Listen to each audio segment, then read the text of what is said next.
बिस्मिल्लाहिर्रहमानिर्रहीम। नाजरीन, मैं हूं अलमास जुवेंदा और प्रोग्राम है आज आपके साथ। नाजरीन, इंग्लैंड के एक प्राइम मिनिस्टर हुए हैं Winston Churchill. Second world war का टाइम था और 2 मरतबा वो इंग्लैंड के प्राइम मिनिस्टर रहे हैं। उनके बारे में बहुत कम लोगों को ये पता है कि उनका बैकग्राउंड एक अरिस्टोक्रेट का बैकग्राउंड था।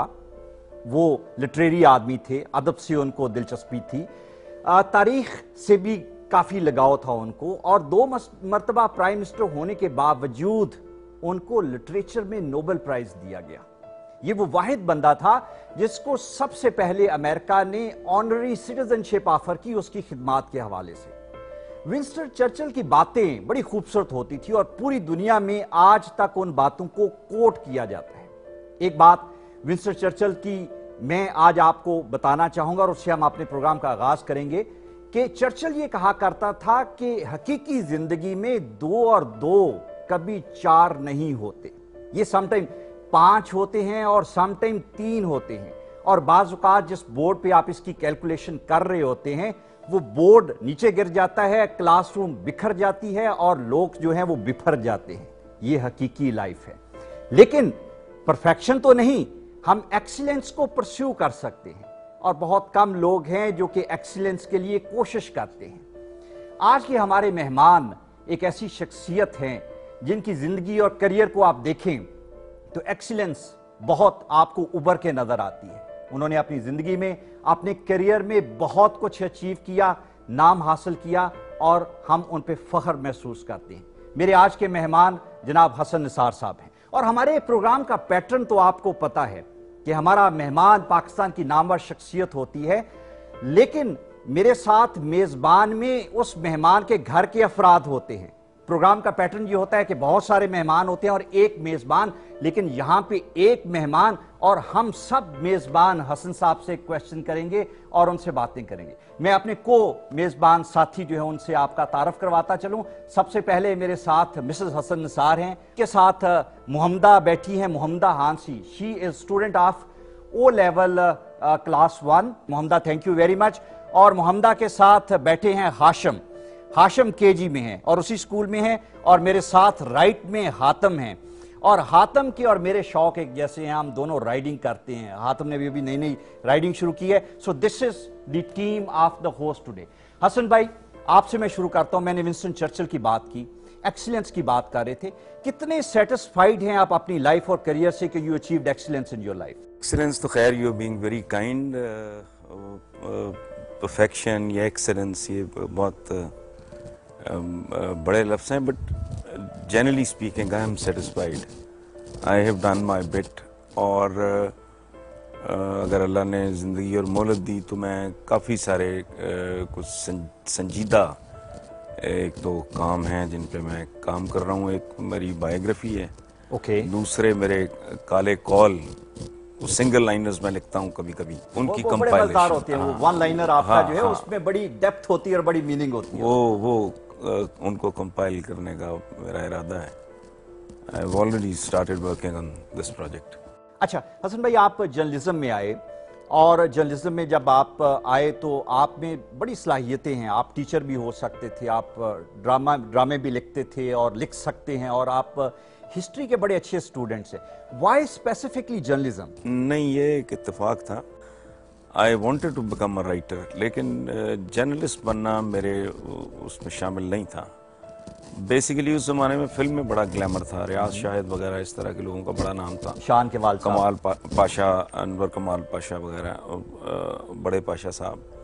और उधर इंडिया में तो मेरा एक दोस्त था मरहूम सफदर सईद, तो वो कहा करता था कि तुम इतना पढ़ते हो तो कोशिश करो राइटर बनना है, फिल्म राइटिंग करनी है, स्क्रिप्ट राइटिंग करनी। तो इत्तेफाक ऐसा है कि मैं जर्नलिज्म की तरफ जा निकला, और then I was really in love with this. ये फिर मेरा पैशन जो है वो वही प्रोफेशन बन गया, बस इसी तरह। आपका तो पैशन है, लेकिन ये कहा जाता है कि दुनिया बड़ी अबतर होती जा रही है, it's going towards the worst, और उसमें बहुत कंट्रीब्यूट कर रहे हैं जर्नलिस्ट। जो जिस तरीके से वो चीज़ों को प्रोजेक्ट करती हैं, नेगेटिविटी को प्रोजेक्ट किया जाता है, कुछ इसी तरह का तासुर हमें पाकिस्तान में भी मिलता है। नहीं, ऐसा है नहीं। जिंदगी और जिंदगी के साथ जुड़ी हुई हर चीज़ जो है वो एक पैकेज की तरह है। सही। देखें ज़रा, पैदाइश का ताल्लुक दरअसल मौत के साथ है। इंसान पैदा होते ही मरना शुरू कर देता है, काउंटडाउन शुरू हो जाता है ना जी। Very true. ठीक है। So it is a package. जब कोई चीज़ आती है तो उसके माइनसेस अपनी जगह पे होते हैं, उसके प्लसेस अपनी जगह पे होते हैं। ठीक है ना। जब दुनिया गधा गाड़ी पे चल रही थी या बैलगाड़ी पे चल रही थी तब भी वो ठीक थी। आज जब ऑटोमोबाइल से भी मामला बहुत आगे निकल गए हैं, ये आज भी ठीक है। उसके अपने एडवांटेजेस और डिसएडवांटेजेस थे, इसके अपने एडवांटेजेस और डिसएडवांटेजेस हैं। सो मीडिया की आपने बात की है, उसके अपने प्लसेस और माइनसेस हैं। नहीं, लेकिन हसन भाई, मैं ज़रा इसको बात को फर्दर आगे लेके चलूँगा कि मुझे ये बताएं कि मैं एक दिन का अखबार उठाता हूँ, उसका जो फ्रंट पेज में देखता हूँ, वहाँ पे मुझे इंसान की तजलील, इंसान की डिटीरिएशन, मुझे कहीं इंसान की कुछ बेहतरी नज़र नहीं आती। हाँ, अगर मैं अपना स्पोर्ट्स पेज देखूं तो मुझे नज़र आता है कि जो ह्यूमन एक्सीलेंस है वो कहीं कहीं नज़र आपको आ रही है, बेहतरी नज़र आ रही है। लेकिन जो आपका पहला पेज है जिसे आपने उठाना है, वो इस तरीके से प्रोजेक्ट किया जाता है कि आपको लगता है कि सब ग्लूमी है, कुछ आपको होप नज़र नहीं आती कहीं। नहीं, देखें, बेसिकली तो जिस चीज़ की तरफ आप इशारा कर रहे हैं वो तो आईना है ना। जो आपके माशरे में हो रहा है वो उसने उसी को रिफ्लेक्ट करना है ना। अगर हर तरफ सफ़े मातम बिछी हुई है, महंगाई है, दहशतगर्दी है, लॉ एंड ऑर्डर नहीं है, ठीक है, लोगों का आपस में उस तरह की जुड़त नहीं है जैसी होनी चाहिए। अभी रिसेंटली रावलपिंडी में वो वाक़या हुआ है कि एक मस्जिद इसलिए सील कर दी गई कि 2 ग्रुप्स थे जिन्होंने असला निकाला हुआ था, तो द पुलिस डिसाइडेड कि जी इसको बंद ही कर दो जब तक कोर्ट से फैसला। ठीक है, अगर हम लोग अपने गली मोहल्लों में इकट्ठे नहीं हैं तो कौम की सतह पे क्या इकट्ठे होना है। तो अगर इंतशार की कैफियत है और ये सारी वाइसेस मौजूद हैं, ये सारे ईवल्स मौजूद हैं, तो वो ही। हाँ, एक बात जुज़वी तौर पे आप ठीक कह रहे हैं कि हम सनसनी खेजी ज़्यादा, मसलन मैंने रिसेंटली एक कॉलम में लिखा है कि बहुत डेली हाईलाइट किया जाता है कि डेंगू से इतने लोग मर गए। ये नहीं लिखते कि आज कितने लोग रिकवर करके सेहत याब हो के हॉस्पिटल से डिस्चार्ज हुए। सही बात, सही बात। मरने वालों की तादाद बहुत कम है, रिकवर करने वालों की तादाद बहुत ज्यादा है, लेकिन उधर फोकस नहीं है। मीडिया अभी पूरी तरह मैच्योर नहीं हुआ, खासतौर पे हमारा इलेक्ट्रॉनिक मीडिया। हम गरम गरम समोसे, पकौड़े और पूरियां बेचते हैं। रेटिंग ने बेड़ा गर्क कर दिया है, तो सनसनीखेजी वैसे भी हमारे को मिजाज का हिस्सा है।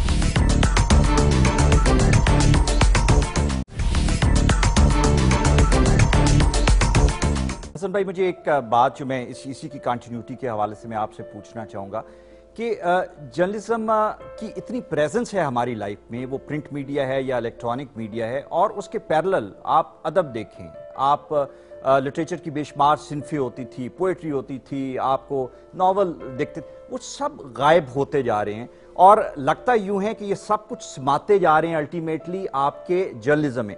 मसलन हमारे अदबी पेज में आपको किसी एक अफसाने का एक प्रिसाइज आपको मिल जाएगा कि उसमें क्रिटिसिज्म है या एनालिसिस है, और इसी तरह पोइट्री। उससे बाहर हम शायद इन तमाम चीज़ों को ढूंढ नहीं रहे, और जो जर्नलिज्म में ऐसे लगता है कि it's a hurried kind of literature, hurried kind of. So journalism is very important in a way कि जो सिनफें आपकी एलिमिनेट हो रही हैं वो यहाँ पे समा रही हैं। इसमें आप समझते हैं कि कोई जर्नलिज्म इसको प्रमोट करने के लिए, आगे लेके जाने के लिए रोल अदा कर सकता है? नहीं, मेरा ख्याल है जर्नलिज्म रोल क्या अदा कर सकता है या नहीं कर सकता, उस पर तो एक अलहदा गुफ्तगू हो सकती है। एक बात मैं यकीन से कह सकता हूँ कि लिटरेचर का तो ये इस तरह का जर्नलिज्म लिटरेचर का तो दुश्मन है। आपका तलफ़ुज़ इतना घटिया, इतना थर्ड क्लास, ख़ास तौर पे हमारे इलेक्ट्रॉनिक मीडिया में। तो बच्ची थी तो मैंने, उसने कहा कि अवाम ये कहती है, मैंने कहा अवाम पे रहम करो, उनका जेंडर तब्दील ना करो। अवाम 99% लोग हमारे मीडिया के, अवाम ये कहती है, अखबार में होगा अवाम ये चाहती है। वो अवाम का जेंडर ना बदलो भाई, अवाम मुन्नस नहीं है, अवाम मुज़क्कर है, आम आदमी की जमा है अवाम। ठीक है, ऐसा मज़का खेज जुमला बोलेंगे तो अदब का तो इसके साथ कोई ताल्लुक ही नहीं है। और बदनसीबी की इंतहा, ये इतना आबाद और इतना खूबसूरत शहर था, ऐसे कितने खूबसूरत चिराग यहाँ रोशन थे। आज ना अहमद नदीम कासमी हैं, आज ना आपके पास मुनीर न्याजी है, ना आज आपके पास ज़हीर काश्मीरी है, झाड़ू फिर गया है। इतनी बड़ी लेगेसी और वैक्यूम है, कुछ भी नहीं, कुछ भी नहीं, आगे कुछ भी नहीं है। सो जर्नलिज्म तो डेफिनेटली, लिटरेचर का तो सब्स्टिट्यूट नहीं हो सकता। मैं इनसे पूछना चाहती हूँ कि ये बहुत अच्छे ड्रामा राइटर हैं, तो ये आपके एक कॉलम में आपने कहा कि ये बिफरा हुआ दरिया है। हाँ, नहीं, मैंने लिखा था कि ये कौम तो क्या है, ये हुजूम भी नहीं है, चूंकि ये हुजूम भी ऐसा है अब जिसके अंदर सांप छोड़ दिए गए। हुजूम का भी कोई रिदम होता है, कोई डिसिप्लिन होता है, उसकी कोई उल्टी सीधी सही तरतीब होती है, उसकी मैडनेस में कोई ना कोई मेथड होता है। लेकिन एक ऐसा हुजूम जिसके अंदर आप सांप छोड़ दें, वो तो फिर मतलब अनमैनेजेबल टाइप। सो इसलिए वो ये शांत लोगों की कहानियां हैं जो आप बयान कर रहे हैं ना, ये जो सब्र है, ज़ब्त है, तहम्मुल है, तजम्मुल है, बर्दाश्त है, टॉलरेंस है, दूसरे को स्पेस देना है, कोएग्जिस्ट करना है, ये तो पढ़े लिखे, खूबसूरत, आसूदा और उन लोगों की जिंदगियों के ये खासे हैं जिन्हें पता हो कि कल क्या होने वाला है। और हमारे अनसर्टेनिटी जो है ना हमारे यहाँ, हमें तो अगले पल का नहीं पता। हर जुमले में हम अल्लाह डाल देते हैं। मैंने एक बार लिखा था, इंशाल्लाह, ओ भाई तुम क्या हो? अल्लाह पाक ने, ये जबर और इख्तियार का मसला है। अल्लाह पाक ने बहुत सारे तुम्हें इख्तियारात दिए, तुम कहते हो अल्लाह पाक हमें सीधा रास्ता दिखा, तेरी आंखें नहीं है, तू अंधा है। सही बात। कदम कदम पे इस तरह की बात। हम वो लोग हैं जो दुआए सफर पढ़ते हैं और हमारी ट्रेनें 72 घंटे लेट होती हैं। ये वो लोग हैं जो दुआए सफर के बगैर सफर शुरू करते हैं और 1 सेकंड लेट नहीं पहुंचते, एग्जैक्ट डॉट टाइम पे पहुंचते। ठीक है, वरना उनका जो मेट्रो सिस्टम है अंडरग्राउंड, उनका तबाही न मच जाए वहां। एक ट्रेन अगर 1 मिनट लेट हो जाए, पूरा निजाम उथल पुथल हो जाएगा। सही बात। क्यों? हम दुआएं मांगते हैं, उनकी नीयत दुआ बन गई और अमल करते हैं, उनका अमल दुआ बन गया है, वो दुआ को प्रैक्टिस करते हैं। ये तो धोखेबाजों की मंडी है। ये कोई दीन के नाम पे धोखा दे रहा है, कोई सियासत के नाम पे धोखा दे रहा है, और तो और यहां तो खिदमत के नाम पे भी धोखा दिया जाता है। मैं एक पॉलिटिकल पार्टी को जानता हूं पर्सनली, उन्होंने वो चॉकलेट और वो स्वीट्स और कैंडीज इंपोर्ट की जो एक्सपायर्ड थी, और फिर उनके प्रेशर की वजह से वो कंटेनर क्लियर करना पड़ा कस्टम वालों को। सो ये एक बदनुमा, बदशक्ल मुआशरा। हम आप जैसे लोग जो कि एक गाइडिंग स्टार हैं, ढके छुपे अल्फाज में आवाम को बताते रहते हैं कि वो एक सियासी पार्टी और उन्होंने ये किया, खोल के क्यों नहीं बताती है? एट टाइम हमारे अंदर क्या इनहिबिशंस क्या है हमारी? मैं अपने बारे में तो नहीं इत्तेफाक करता, लोग मलफूफ बात करते हैं, मैं तो जरूरत से ज्यादा बरहना और नंगी बात करने वाला आदमी हूँ। मुझे एक दफा एक बहुत बड़े चैनल के जो मालिक थे, उन्होंने कहा कि हसन साहब, आप थोड़े से कपड़े पहना दिया करें अपनी बात को। अपनी बात को। तो मैंने कहा ये दर्जियों का काम है, कपड़े सीना और पहनाना ये दर्जियों का काम है, मेरा नहीं। मुझे तो जो कुछ है मैं उसको खुल के आम फहम जबान में पूरी कुव्वत और शिद्दत के साथ बयान करूंगा। I don't mince words. ये मेरा मिजाज ही नहीं है। बिल्कुल सही, मेरा टेम्परामेंट ही नहीं है। ये इधर उधर की अगर मगर आए बाएं शाएं और घुमा फिरा के बात करनी। अच्छा हसन भाई, कभी ऐसा हुआ जो आपके कॉन्टेम्परेरी हैं, जिनसे हम गाइडेंस सीख करते हैं, कभी आपने उनको भी समझाने की कोशिश की कि डोंट मिन्स वर्ड्स? वही, बिकॉज बात यह है कि जब हमारे लीडर्स जो हैं वो इधर उधर, उनमें वो ताकत नहीं है, जुर्रत नहीं है, हिम्मत नहीं है, लेकिन कुछ लोग हैं जो कि गाइडिंग स्टार्स हैं, अगर उनमें आपस में हार्मनी हो, सिंक्रोनाइज हो, अच्छे तरीके से कम वो हमारे 5-7 लीडर्स को सुलझा दें, उनको गाइड करें। कभी have you ever spoken to your contemporary about it? नहीं, मेरा राब्ता नहीं है वैसे ही। मेरा जर्नलिज्म में हार्डली कोई 2-2.5 लोग होंगे जिनके साथ मेरा कम्युनिकेशन है या ताल्लुक है। मोहम्मदा, आपका क्वेश्चन था, बाबा से आप पूछना चाह रही थी।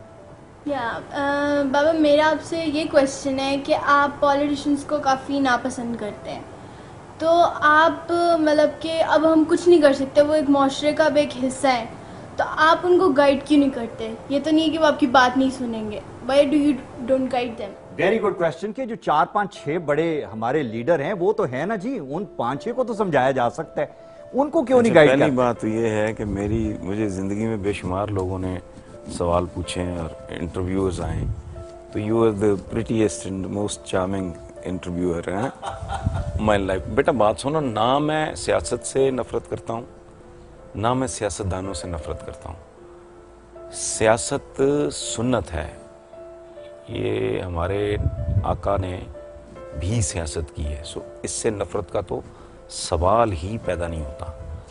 इसको करने वाला, उसे हम कहते हैं सियासतदान, उसको भी बुरा समझने का सवाल ही पैदा नहीं होता।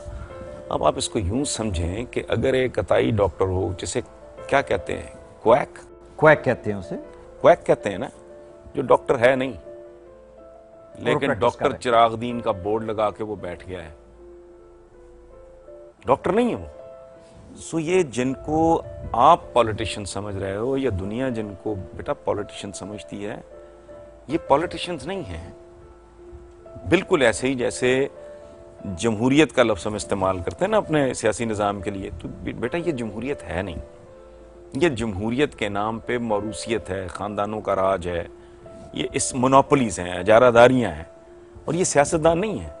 आई respect politics and I respect politicians, but they are neither politicians और ना ही ये सियासत है।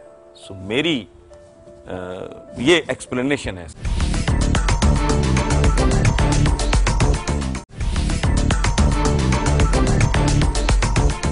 हसन भाई मुझे ये बताएं कि सियासत में आपने अपने एक कॉलम में लिखा कि जो करप्शन है उसके खिलाफ एक आलमी जंग शुरू होने वाली है, और हो चुकी है, और अनकरीब ये लोग जो हमें खा रहे हैं और हमारी जड़ों में बैठ रहे हैं, इनका सत्यानाश हो जाएगा। जरा थोड़ा सा एक्सप्लेन करेंगे आपका ये? देखें, उसमें मैं आपको बेसिक सी बातें अर्ज कर दूंगी, तो बड़ी बड़ी लंबी बात हो जाएगी। बुनियादी बात यह है कि जो महज़ब दुनिया है उनको ये समझ आ गई है कि जिन मुल्कों में लूट मार हो, वहां डेमोक्रेसी मिजरेबली फेल्स। करप्शन की वजह से डेमोक्रेसी नाकाम हो जाती है, बदनाम हो जाती है। ठीक है, फ्रस्ट्रेशन जन्म लेती है, जहालत जन्म लेती है, उसके नतीजे में दहशतगर्दी जन्म लेती है। अच्छा, अब उन्होंने कहा कि इनको भीख भी दो, इनको ग्रांट्स भी दो, इनको एड्स भी दो, ये बेकारी खाए चले जाते हैं, अवाम इनके जाहिल हैं, अनपढ़ हैं, तो इनके पैसे इंश्योर किया जाए कि इनको वापस मिलें, और ये चैप्टर जो है करप्शन और लूट मार का ये बंद किया जाए, इनका पैसा इन पे इस्तेमाल हो, ये जानवरों की जगह इंसान बने, इनमें लिटरेसी रेट बेहतर हो, इनके इदारे बेहतर हों, लूट मार का कल्चर खत्म हो, और इनके आम आदमी की बाइंग पावर बढ़े। सो बाइंग पावर बढ़ने का मतलब यह है कि मैकडोनल्ड बिकेगा ज्यादा, उनकी प्रोडक्ट बिकेगा ज्यादा, उनकी प्रोडक्ट। नहीं, ये पॉजिटिव बात है। जो आदमी मौसमों से लड़ने के लिए खुद कुछ जैकेट पहन लेता है, जो गर्मियों में ठंडी होती है और सर्दियों में गर्म होती है, बड़ा लॉजिक, ये भूख पहनाती है, बिल्कुल सही जैकेट, इनको कुछ ठुड्डे ना मारे।